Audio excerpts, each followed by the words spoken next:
Assalamualaikum, halo teman-teman. Aku Via. Ini adalah video pertamaku. Sebelumnya kemarin-kemarin udah bikin tapi cuma sekedar tugas atau dokumentari. Dan kali ini aku sama Edo Pangestu. Dia adalah salah satu sahabatku waktu di Alia kemarin. Dan di video ini kita bakal bahas mengenai SNMPTN.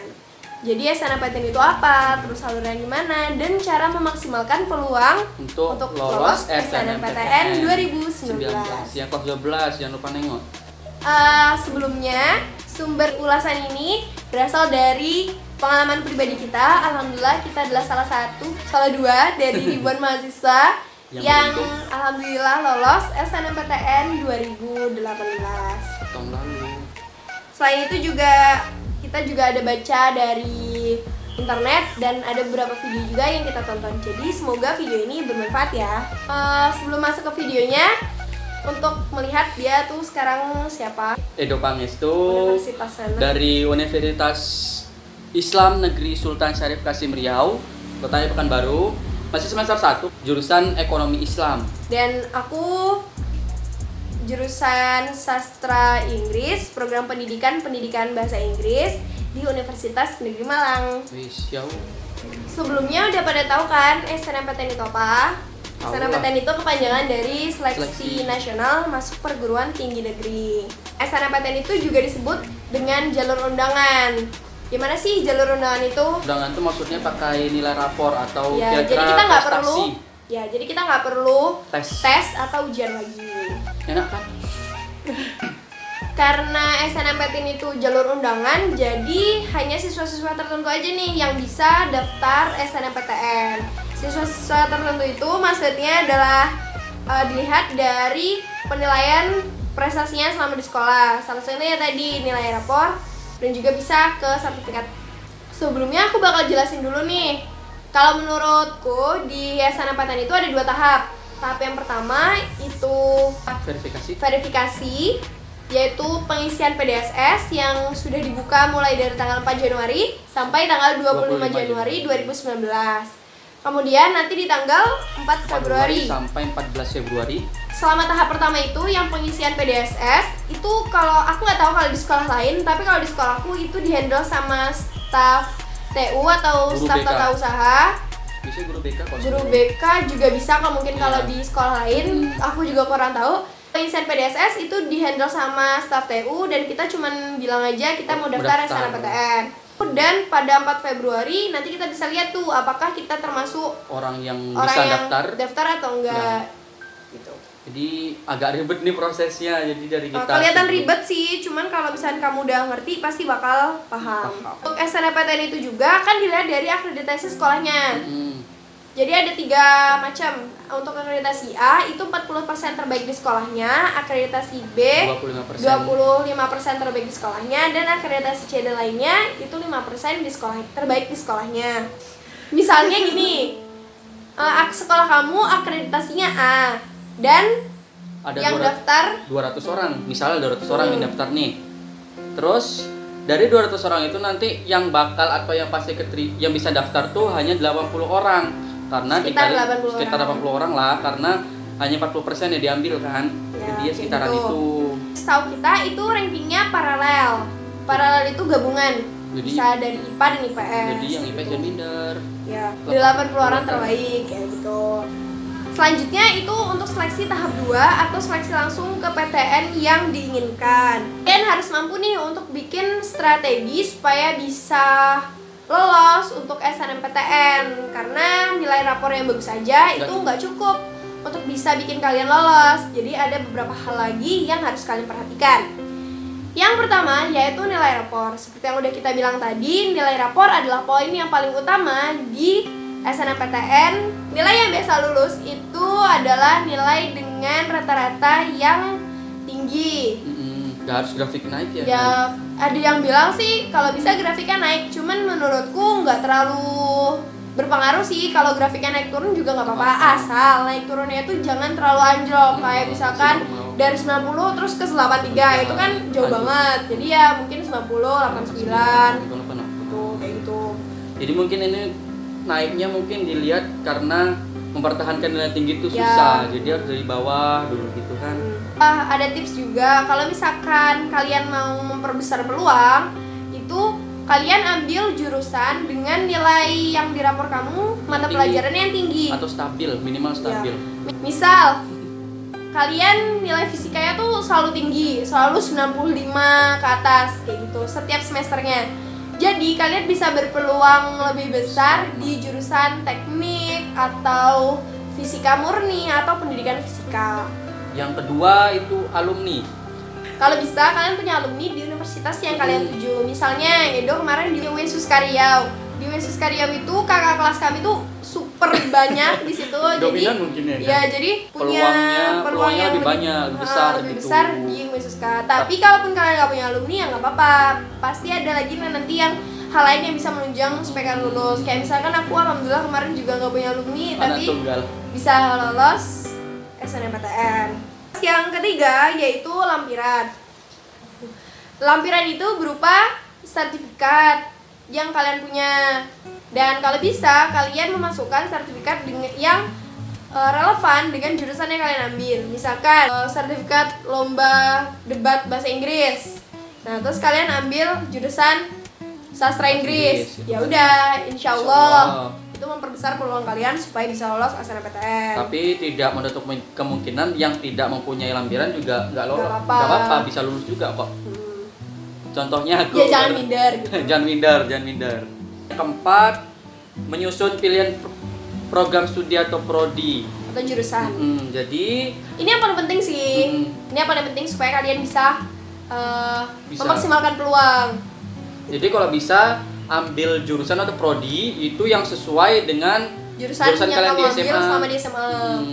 Jadi kita tuh tidak kayak langsung lintas jurusan langsung jadi kayak wah, bukan wah sih, kayak anjlok gitu loh. Dari awalnya kita nggak belajar, kita langsung ke jurusan ini langsung belajar gitu. Jadi kayak susah aja. Jadi misalnya kalau kalian anak IPA ambil jurusan yang saintek, kalau kalian anak IPS ambil jurusan yang sosum. Ya nggak apa-apa sih kalau lintas jurusan. Aku sebenarnya juga lintas jurusan, tapi kan lintas jurusanku masih kayak relevan gitu. Maksudnya bahasa Inggris itu juga IPA belajar, IPS belajar kayak gitu. Maksudnya kalau misalnya kalian anak IPA nih, kalian kan sehari-hari belajar biologi, fisika, kimia, terus kalian mau ambil akuntansi. Mungkin kalian punya peluang, tapi peluangnya tuh sedikit gitu. Kalian bakal kalah sama teman-teman dari IPS yang nilainya pasti jauh lebih tinggi. Karena porsinya pasti lebih banyak dari mereka kan. Jadi kayak kita tuh harus sadar diri gitu loh.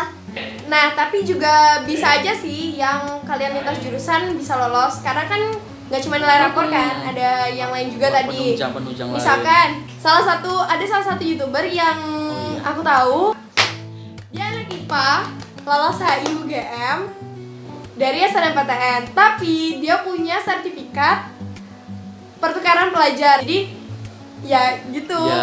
Ya auto lah itu.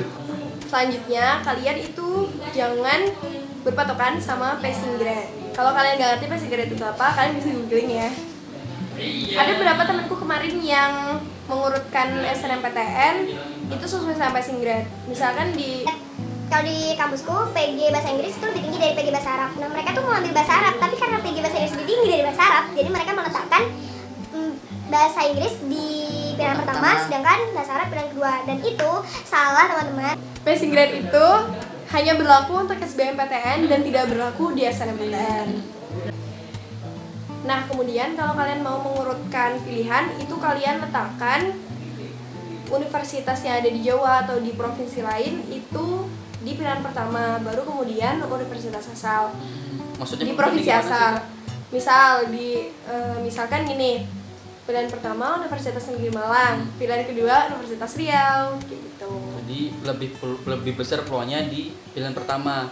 Oh iya, maksudnya masih bingung pilihan-pilihannya apa sih? Nanti tuh di SNMPTN itu akan kita suruh pilih tuh nanti antara paling banyak 2 universitas yang harus kita pilih. Yang kelima adalah jangan memaksakan kehendak. Jadi kita tuh harus sadar diri gitu. Kalau misalnya kita tuh memang belum layak, misalnya gini, kita asalnya dari sekolah yang kira-kira alumninya belum banyak di salah satu univ itu atau kampus itu, jadi sertifikat kita juga nggak bagus-bagus banget.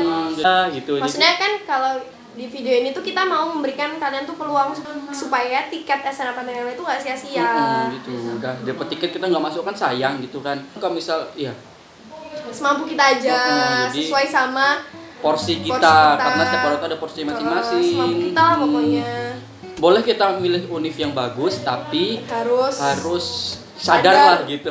Misalnya kita pengen ngambil di UGM tuh, udah gak usah dipilih lagi, banyak kali. Iya deh, udah ya.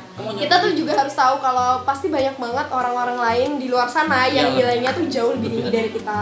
Yang keenam, di blacklist atau enggak? Nah, jadi kalian tuh harus tahu sekolah kalian tuh sebenarnya di blacklist atau enggak sih dari kampus tujuan kalian. Mungkin ini kelihatan simple, tapi serius ini bisa jadi batu sandungan yang benar-benar serem banget. Contohnya gini, kemarin ada teman aku yang dia tuh pinter banget, nilai rapornya aku tahu dia pasti tinggi-tinggi, terus sertifikatnya udah juara-juara nasional, dia ambil jurusan yang linear sama jurusan SMA-nya, terus sama sertifikat yang dia punya, dia juga punya alumni yang banyak di kampus itu. Dia nggak tahu kalau sekolahnya itu di blacklist, akhirnya dia nggak lolos. Sakit banget. Jadi kita tuh udah ngerasa mampu, udah punya modal yang bagus, tapi rupanya kita nggak lolos gitu, kayak Ya, terbuang aja gitu. Dia kayak jatuh cuma gara-gara kepleset kulit pisang gitu.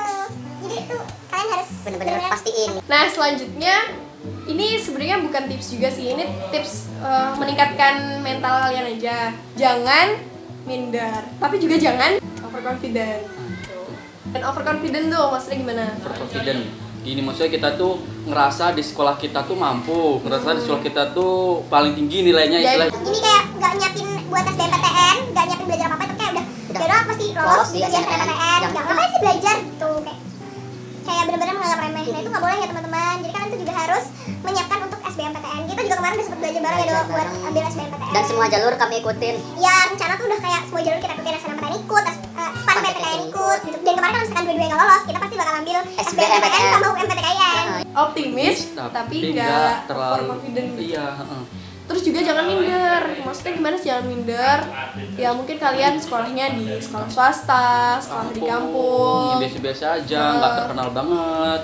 terus takut kalian nggak bisa lolos SNMPTN. Ya jangan berpikir kayak gitu. Aku kemarin juga sempet sih sebenarnya juga kayak gitu. Aku ditakut-takutin sama kakakku, Kaun. Dia bilang, dia susah loh nembus SNMPTN di Jawa tuh. Udahlah, di Riau aja kayak gitu. Tapi tuh udah kayak, aku tuh udah kayak, yaudahlah, jadi yang penting aku belajar juga nyiapin buat SBMPTN. SNMPTN kalau lulus ya alhamdulillah gitu. Aku tuh sambil kayak berdoa, sholat, hajat itu penting banget. Karena sesuatu yang kita mau atau kita inginkan harus benar-benar kita usahakan dan kita berdoa kepada Allah Subhanahu wa taala. Benar-benar banget. Nah, pokoknya doa itu penting banget ya. Nanti aku punya tips doa juga yang insya Allah makbul. Kalian bisa cek link di description box, saya bakal letakin di situ. Sama juga aku udah bikin, ini kan versi video, aku juga bikin versi tulisannya di blog aku. Jadi kalian bisa nanti juga klik di link di bawah. Baca ya, biar lebih mudah. Sekolah kita swasta ya dong.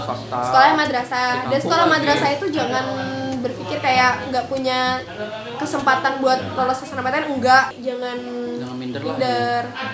Tapi ya itu tadi harus realistis. Itu harus benar-benar seimbang antara belajar, berdoa, kemudian tawakal sama Allah untuk menerima segala yang Allah kasih. Seperti itu. Nah, itu tadi tips dari kita untuk memaksimalkan peluang supaya lolos SNMPTN 2019. Semoga membantu, semoga bermanfaat, semoga berguna. Semoga kalian juga berhasil. Amin. Di SNMPTN 2019. Oke, udah. Sekian, terima kasih. Wassalamualaikum warahmatullahi wabarakatuh.